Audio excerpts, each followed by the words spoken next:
Reema, high court में दलीलें रही है, उससे कितनी उम्मीदें बंधी है। मुनमुन धामीचा के वकील इस वक्त हमारे साथ है। सुचरिता, सीधे आप इस वक्त रिपब्लिक भारत पे लाइव है। आज हाईकोर्ट में जो हुआ उससे क्या उम्मीदें बंधी? अभी एनसीबी की दलीलें बाकी है, लेकिन आप लोग ध्यान रखना। बिल्कुल बिल्कुल एनसीबी की दलीलें बाकी है, लेकिन हम तो एनसीबी को थैंकफुल इस चीज़ के लिए कि उन्होंने आज रिप्लाई फाइल कर दिया और इसको फर्दर कोई दिन डिले नहीं हुआ है।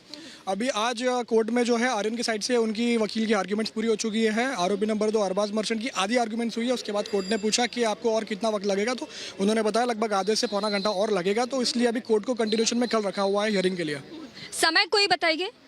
समय 2:30 का रखा हुआ है। 2:30 इस वक्त की बड़ी खबर। सुचरिता, 2:30 में सुनवाई होगी, लेकिन मैं आपसे ये जानना चाहती हूँ, एनसीबी ने बार बार कहा है, और जो हमने एनडीपीएस कोर्ट में देखा और इसके पहले हमने मजिस्ट्रेट कोर्ट में देखा, उनकी दलीलों में फोकस सबसे ज्यादा व्हाट्सएप चैट पे रहा है। अब इसको लेकर आप लोगों के पास क्या प्लान? देखिए, हम तो पहली बात पूरी उम्मीद करते हैं कि ये जो बॉम्बे हाई कोर्ट का जजमेंट होगा, ये कोई लैंडमार्क जजमेंट निकल के आएगा, खासकर व्हाट्सएप चैट को लेके और खासकर ये एनडीपीएस केसेस को लेके।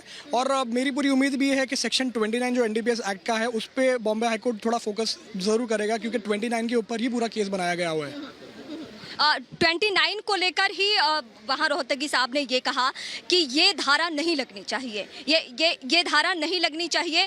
ये क्यों लगी है? क्योंकि किसी और के जूते में अगर ड्रग्स मिल जाता है, किसी और के पास अगर ड्रग्स मिल जाता है, तो दूसरा व्यक्ति कैसे दोषी हो जाता है, कैसे गुनहगार हो जाता है? देखिए, ये तो वही बात है, अगर मैं किसी के साथ पार्टी में जा रहा हूँ और वो अगर ड्रग एडिक्ट है और मुझे पता नहीं है और उसके पॉकेट में से अगर कुछ मिला और वहाँ पे रेड होती है, तो उसका मतलब है कि मुझे भी अरेस्ट कर लिया जाएगा। तो ये इसलिए उनका बोलना वो सही है कि अगर ये पॉइंट एनडीपीएस कोर्ट में भी उठा था, यही पॉइंट तो वहाँ एनसीबी का ये दलील था कि जब कोई मर्डर की घटना हो जाती है, जब कोई बड़ी घटना होती है और जो साथ में व्यक्ति होता है, उस पे भी आईपीसी की धारा लगती है, 302 उस पे भी लगता है।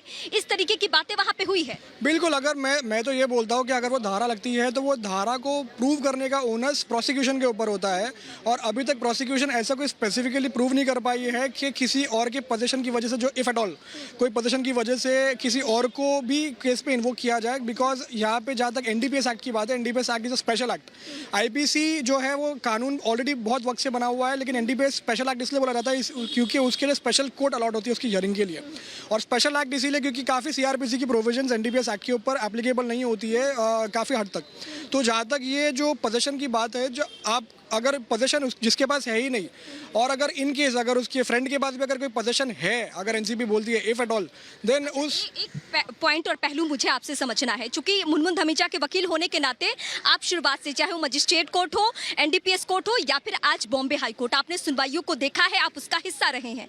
व्हाट्सएप चैट पे सबसे ज्यादा एनसीबी फोकस कर रही है, उस पर ग्राउंड बना रही है। आज देश के टॉप वकील यहाँ पे पहुंचे हुए थे, लेकिन उन्होंने व्हाट्सएप चैट पे ज्यादा बात ही नहीं की। उन्होंने सीधे कह दिया कि पहले का व्हाट्सएप चैट है, और ये तब का व्हाट्सएप चैट है जब ये ऑपरेशन क्रूज नहीं हुआ था। इसको लेकर आप क्या कहेंगे? बिल्कुल, देखिए, मैं तो यही बोलना चाहूँगा कि एनसीबी ने सब लोगों को अरेस्ट तो कर दिया, लेकिन अभी वो ग्राउंड से और ज़्यादा स्ट्रॉन्ग करने के लिए और बड़ा करने के लिए जितना हो सके प्रोसिक्यूशन अपना कोशिश कर रही है कि कुछ ना कुछ रिकॉर्ड्स पे लेके आया जाए।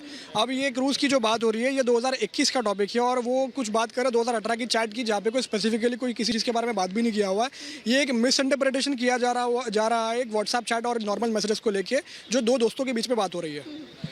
यहाँ पे हमने देखा कि मुकुल रोहतगी ने ये कह दिया कि प्रभाकर का मामला हो या फिर इसके अलावा नवाब मलिक का मामला हो, हमारा इससे कोई वास्ता नहीं है। लेकिन कल समीर वानखेड़े ने सेशन कोर्ट में एक हलफनामा जो डाला, उसमें उन्होंने ये कहा कि इस केस को लेकर मैंने शुरुआती वक्त से कहा है कि जांच प्रक्रिया प्रभावित हो सकती है, और वो प्रभाकर के एंगल से प्रभावित हो रही है। अब यही एनसीबी की दलीलों में भी होगा। इसका जवाब आप लोगों के पास? देखिए, एनसीबी पे अगर कोई एलिगेशन लगा रहा है और वो उनका ही पंचा है और वो उनका ही विटनेस है, तो वो उनके अंदर की बात है।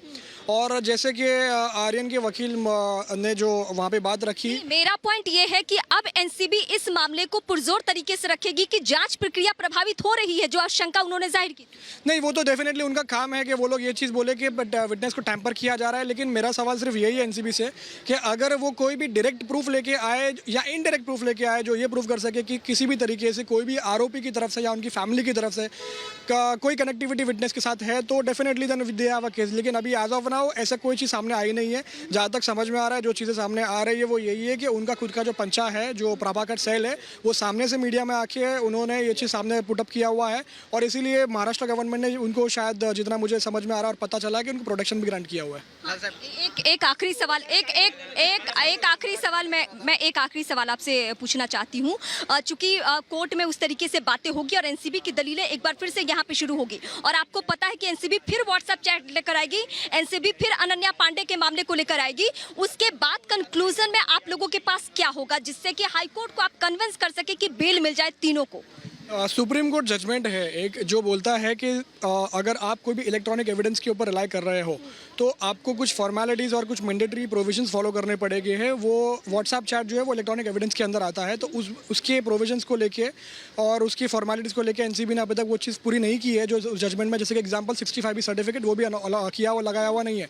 रही बात दूसरी की स्टेटमेंट, वॉलंटरी स्टेटमेंट को लेकर ऑलरेडी सुप्रीम कोर्ट ने एक आखिरी कमेंट, क्या कल आपको हाईकोर्ट से उम्मीद है कि बेल या जो भी फैसला वो हो जाएगा? कल फैसला हो जाएगा, फैसला जो भी फैसला हमें पूरी उम्मीद है और कंप्लीट और फैसला हमें पूरा भरोसा है, हमें पूरा भरोसा है बॉम्बे हाईकोर्ट पे कि इस केस को लेके कुछ बड़ा लैंडमार्क जजमेंट आएगा। हम पूरी होपफुल है।